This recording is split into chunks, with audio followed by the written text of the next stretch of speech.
जय भीम। साथियों, आज यहां मौजूद मेरी सभी माताएं, बहनें, बड़े बुजुर्ग के साथ साथ आज यहां इतनी बड़ी संख्या में शामिल सभी युवा साथियों, जिन्होंने अपने दिन में से आज इतना कीमती समय निकालकर हम सबको सुनने आए हैं, तो आप सभी का मैं एक बार तहे दिल से धन्यवाद करता हूं।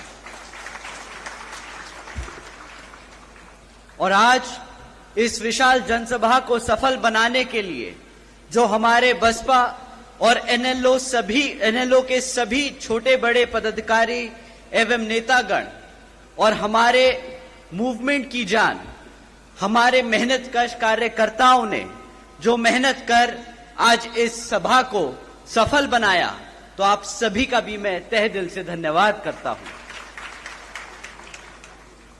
साथियों, मैं यहां हरियाणा में होने वाले विधानसभा आम चुनाव के संबंध में कुछ जरूरी बातें आप लोगों के बीच में रखना चाहूंगा, परंतु पहले मैं अपने सभी संतों, गुरुओं व महापुरुषों में से खासकर महात्मा ज्योतिबा फूले, छत्रपति शाहूजी महाराज, नारायण गुरु, पेरियार रामास्वामी जी, बाबा साहब डॉक्टर भीमराव अंबेडकर जी एवं मान्यवर साहब श्री काशीराम जी को नमन करता हूं। साथियों, मैं बहुजन समाज पार्टी की राष्ट्रीय अध्यक्ष व उत्तर प्रदेश की 4 बार मुख्यमंत्री व पूर्व सांसद आदरणीय बहन जी के नाम से लोकप्रिय बहन कुमारी मायावती जी का मैं पूरे तहे दिल से आभार प्रकट करता हूं। साथियों, जिन्होंने अपनी पूरी जिंदगी बामसेफ, DS4 वे बीएसपी के जन्मदाता एवं संस्थापक मान्यवर साहब श्री काशीराम जी के बताए हुए रास्ते पर चलकर परम पूज्य बाबा साहब डॉक्टर भीमराव अंबेडकर जी के मानवतावादी व आत्मसम्मान व स्वाभिमान के मूवमेंट के कारवां को अपने आजीवन त्याग, तपस्या व कड़े संघर्ष के जरिए एक नई राजनीतिक ऊर्जा, शक्ति प्रदान की है तथा उत्तर प्रदेश जैसे विशाल व महत्वपूर्ण राज्य में 4 बार अपनी पार्टी बीएसपी के नेतृत्व में सरकार बनाकर खासकर बहुजन समाज के लिए एक ऐसी मिसाल बन गई हैं, जिससे प्रेरणा लेकर करोड़ों लोग यहां हरियाणा में भी सामाजिक परिवर्तन व आर्थिक तरक्की के मिशनरी कार्य से जुड़ चुके हैं। इतना ही नहीं, बल्कि मैं खुद भी उनके इस नेतृत्व से प्रभावित होकर बीएसपी मूवमेंट से जुड़ा हूं और उनके पद चिन्हों पर चलकर इस मिशनरी दायित्व को, कर्तव्य को व फर्ज को अपनी आखिरी सांस तक निभाने की पूरी कोशिश करूंगा। साथियों, मैं हमारे alliance partner Indian National Lokdal NLO के संस्थापक एवं पूर्व उप प्रधानमंत्री श्री चौधरी देवीलाल जी को तहे दिल से नमन करता हूं। साथ ही एनएलओ के राष्ट्रीय अध्यक्ष श्री ओम प्रकाश चौटाला जी और आज हम सबके बीच में मौजूद एनएलओ के महासचिव, राष्ट्रीय महासचिव और हमारे गठबंधन की ओर से हरियाणा प्रदेश के मुख्यमंत्री के उम्मीदवार श्री अभय सिंह चौटाला जी का भी तहे दिल से धन्यवाद और आभार प्रकट करता हूं। साथियों, पिछले 10 सालों से यहां पर हरियाणा प्रदेश में बीजेपी की सरकार चल रही है और अब चुनाव सर पर है, तो ये बीजेपी के लोग फिर से आपके बीच में आकर आपसे वोट मांगने का काम करने वाले हैं। परंतु साथियों, इस बार आप सबको वोट डालने से पहले इनसे कुछ जरूरी मुद्दों पर सवाल करना बहुत जरूरी है। साथियों, मैं आपसे जाति और धर्म के आधार पर सवाल करने को नहीं कहूंगा। मैं आपसे कहूंगा, इनसे सवाल जरूर करें शिक्षा पे, रोजगार पे और यहां हरियाणा में बढ़ती हुई महंगाई पे। साथियों, यहां मौजूद सभी मां बाप और युवा साथियों से मैं पूछना चाहूंगा कि क्या मिला है आप सबको शिक्षा के नाम पर इस बीजेपी की सरकार में। बताइए साथियों, पिछले बीजेपी की सरकार के चलते हुए पिछले 10 सालों से सरकार ने यहां पे 5000 से ज्यादा प्राइमरी स्कूल बंद करने का काम किया। साथियों, एक तरफ पढ़ने वाले बच्चों की संख्या बढ़ रही है और दूसरी तरफ भाजपा की सरकार हमारे प्राइमरी स्कूल्स को बंद करने का काम कर रही है। साथियों, आज प्रदेश में 2200 सरकारी सीनियर सेकेंडरी स्कूल्स में 1000 से ज्यादा स्कूलों में प्रिंसिपल नहीं है। साथियों, जब आपके बच्चों के स्कूल बंद कर दिए जाएंगे और जब उन स्कूल बचे कुचे स्कूलों में और अगर पढ़ाने के लिए शिक्षक नहीं होंगे तो आप ही बताइए कि क्या यहां हमारे बच्चों के भविष्य से खिलवाड़ हो रहा है कि नहीं हो रहा है। आप ही बताइए, अगर इस तरह सरकार चलती रही तो क्या वो आपके बच्चों के भविष्य से खिलवाड़ कर रहे हैं या नहीं। बताइए, हाथ उठा के बताइए, आपको लगता है खिलवाड़ हो रहा है कि नहीं। साथियों, बीजेपी के शासनकाल के दौरान शिक्षा के नाम पर सिर्फ पेपर लीक की खबरें हमें आए दिन सुनने को मिलती आ रही हैं। साथियों, ऐसा कोई भी सरकारी डिपार्टमेंट नहीं बचा जिसकी भर्ती के परीक्षा के पेपर पिछले 5 से 10 सालों में ना लीक हुए हों। आप ही बता दीजिए, जो हमारे युवा साथी आज यहां मौजूद हैं, आपने कितनी सरकारी नौकरियों के लिए परीक्षा दी और कितनी आपके परीक्षाओं के जो दिए हुए पेपर हैं वो लीक हो गए और आपको नौकरी नहीं दी गई। बताइए, यहां मेरे जितने भी युवा साथी हैं, हाथ उठाकर बताइए। साथियों, हकीकत तो ये है कि बीजेपी हो या कांग्रेस, दोनों ही पार्टियों ने हमारे बच्चों के भविष्य के साथ खिलवाड़ किया है। एक ने सरकार में रहकर कुछ नहीं किया और दूसरा विपक्ष में रहकर भी हमारे बच्चों की शिक्षा के लिए आवाज नहीं उठा पाया। तो साथियों, आप बताइए, क्या ऐसी पार्टियों को हक है सत्ता में आने का दोबारा? बताइए, हक है कि नहीं? तो साथियों, आने वाले इस विधानसभा आम चुनाव में इसका जवाब आप यहां अपनी बीएसपी और एनएलओ पार्टी के सामने वाला निशान बटन दबाकर अपने यहां प्रत्याशी को जिताकर और हमारे अभय सिंह चौटाला जी को मुख्यमंत्री बनाकर उनको खदेड़ बहार कर ये जवाब जरूर देंगे। साथियों, एक तरफ बीजेपी और कांग्रेस की सरकार जो गरीब विरोधी नीतियों पर चल रही है और दूसरी तरफ हमारी आदरणीय बहन कुमारी मायावती जी की नीतियां हैं, जिसके तहत चलकर यूपी में बीएसपी की सरकार ने सावित्रीबाई फूले बालिका शिक्षा आशीर्वाद योजना चलाई थी।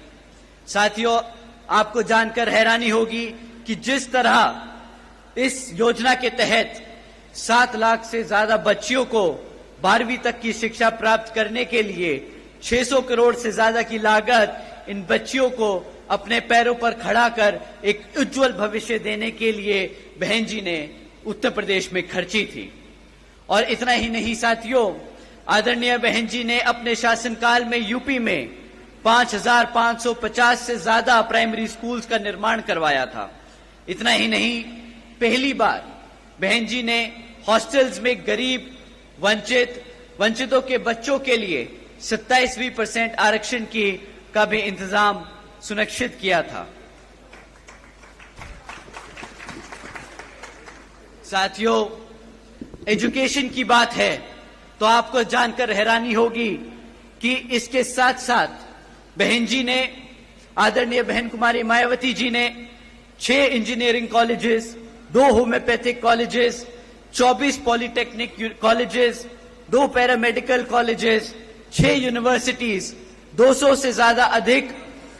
से अधिक इंटर व डिग्री कॉलेजेस और 550 से ज्यादा हाई स्कूल्स और 5,500 से ज्यादा प्राइमरी स्कूल्स और 100 से अधिक ITIs का बनाने का काम किया था, वो भी सिर्फ 5 साल में। तो आप सोचिएगा साथियों, जब आप अभय सिंह चौटाला जी को मुख्यमंत्री बनाएंगे तो वो आपके प्रदेश में कितने ही हजारों स्कूल खोलेंगे और आपके बच्चों को पढ़ने की इच्छा पूरी कराएंगे। साथियों, ये लिस्ट बहुत लंबी है कि कभी कभी सोचकर मुझे हैरानी होती है कि सिर्फ 5 साल में कोई इतना काम कैसे कर सकता है।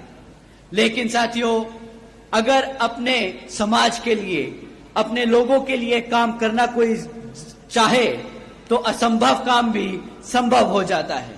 परंतु जैसा कि आप जानते हैं, यहां बीजेपी और कांग्रेस की सरकार रही है, उन्होंने कितने दिल से यहां पर आपके बच्चों के प्राइमरी स्कूल्स, कॉलेजेस, यूनिवर्सिटीज बंद करने का काम किया है। तो उनकी असलियत, उनकी मंशा आप सब लोग समझते हैं। परंतु साथियों, बीजेपी की सरकार ने पिछले 10 साल में यहां पर हमारे बच्चों के रोजगार के लिए भी कुछ ज्यादा काम नहीं किया है। आपको जानकर हैरानी होगी कि आज हरियाणा में 40% युवा बेरोजगार घूम रहा है। इतना ही नहीं साथियों, पिछले 10 साल में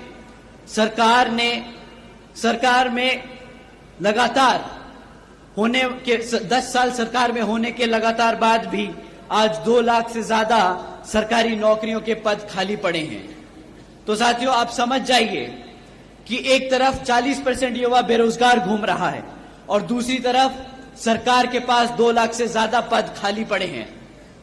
तो आप समझ जाइए कि किस तरह ये सरकार, वो चाहे तो कल रात ही, आने वाले कुछ दिनों में ही हमारे सभी युवाओं को रोजगार दे सकती है। परंतु वो ये रोजगार देने की बजाय कौशल विकास निगम जैसी योजनाएं चलाकर परमानेंट जॉब्स को और कॉन्ट्रैक्चुअल जॉब्स के तहत यहां लोगों को रोजगार दे रही है। आपको जानकर शायद हैरानी हो कि ये जो परमानेंट जॉब्स हैं, इसके तहत आपको संविधान में दिया गया जो आरक्षण है वो मिलेगा, परंतु कॉन्ट्रैक्चुअल जॉब्स में कोई आरक्षण की व्यवस्था नहीं है। तो साथियों, ये सरकार सिस्टमैटिक तरीके से आप लोगों का आरक्षण खत्म करने का काम कर रही है।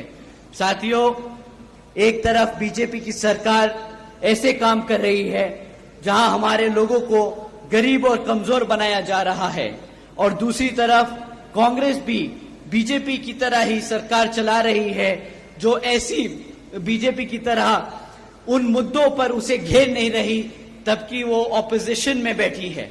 साथियों, आप लोगों को समझना होगा कि किस तरह बीजेपी आपके बच्चों को, आपके भविष्य को खत्म करने का काम कर रही है और कांग्रेस उनका चुपचाप विपक्ष में बैठकर उनका साथ दे रही है। साथियों, आपको जानकर हैरानी होगी कि एक तरफ ऐसी बीजेपी और कांग्रेस की सरकार है और दूसरी तरफ हमारे आदरणीय बहन कुमारी मायावती जी के शासनकाल के दौरान बसपा की सरकार ने यूपी में 90,000 से ज्यादा अधिक शिक्षकों को नौकरी दी थी, 1 लाख से अधिक सफाई कर्मचारियों को भर्ती किया था, 2 लाख से अधिक जवान पुलिस फोर्स में भर्ती की थी और 30 लाख से अधिक हमारे अपर कास्ट समाज के कमजोर लोगों को विभिन्न सरकारी नौकरियों देने का काम किया था। इतना ही नहीं, बल्कि बहन जी के शासनकाल के दौरान बसपा की सरकार ने कृषि एवं संबंधित कार्यों में मिनिमम वेज को 55 रुपए से बढ़ाकर 100 रुपए प्रतिदिन किया था और अन्य पिछड़े वर्गों के लोगों की क्रीमी लेयर की वार्षिक आय को भी 3 लाख से बढ़ाकर 5 लाख रुपए करने का काम किया था। साथ ही साथ बहन जी ने गन्ना खरीद के दाम भी दुगने कर दिए थे। साथियों, उसी तरह जब आप अभय जी को यहां पर मुख्यमंत्री बनाने का काम करेंगे तो उसी तरह यहां पर भी आपकी फसल का सही दाम दिलाने का हमारे मुख्यमंत्री जी आप लोगों का पूरा काम करेंगे। साथियों, महंगाई पे मैं आप लोगों को क्या ही बोलूं। बीजेपी की सरकार एक तरफ बोलती है कि मुफ्त में राशन देने की स्कीम चलाकर कि हमने मित्रों, आज बीजेपी के सरकार ने 80 करोड़ से ज्यादा देशवासियों को मुफ्त में राशन देने का काम किया है, परंतु इन्हें समझ नहीं आता कि अगर आप 80 करोड़ जनता को मुफ्त में राशन देने का काम कर रहे हैं तो इसका मतलब ये 80 करोड़ जनता अपने पैरों पर खुद खड़े होकर अपने आप कमा नहीं सकती, अपने आप राशन नहीं खरीद सकती।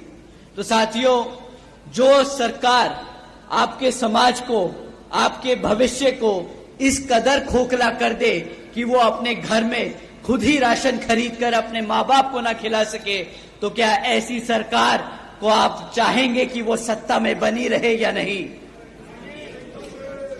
तो साथियों, समय आ गया है ऐसी सरकार को सत्ता से उखाड़ फेंक यहां पर अभय सिंह चौटाला जी को मुख्यमंत्री बनाकर अपने भविष्य को सुरक्षित करने का।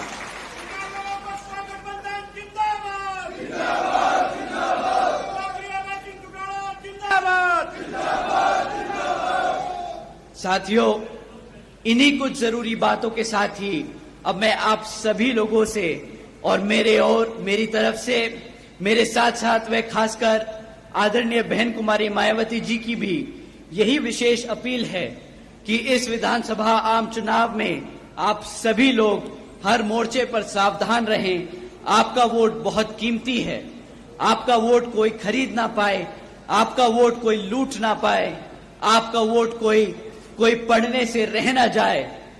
जाति, बिरादरी, धनबल, मंदिर, मस्जिद या किसी भी भावना आदि के नाम पर कोई स्वार्थ में अपने जाल में आप लोगों को फंसाकर आपके वोटों का दुरुपयोग ना कर ले, क्योंकि देश के हर एक महिला, पुरुष व युवा को वोट का अधिकार यहां परम पूज्य बाबा साहब डॉक्टर भीमराव अंबेडकर जी के अति महत्वपूर्ण देन है। और मैं आप सभी से ये भी खास अपील करता हूं कि आपके यहां जिन क्षेत्र में बीएसपी और एनएलओ के विधानसभा उम्मीदवार चुनाव लड़ रहे हैं, तो उन्हें आप लोग वोटिंग मशीन पर बीएसपी का हाथी चुनाव चिन्ह और एनएलओ का चश्मे का चुनाव चिन्ह के सामने वाला बटन दबाकर भारी वोटों से यहां जरूर जिताने का काम करें। और अब अंत में मैं अपनी बात खत्म करने से पहले एक बार फिर से आप सभी का तहे दिल से धन्यवाद करता हूं। आप सब आज यहां इतनी बड़ी संख्या में मौजूद हुए, आप सबका तहे दिल से धन्यवाद। जय भीम, जय भारत।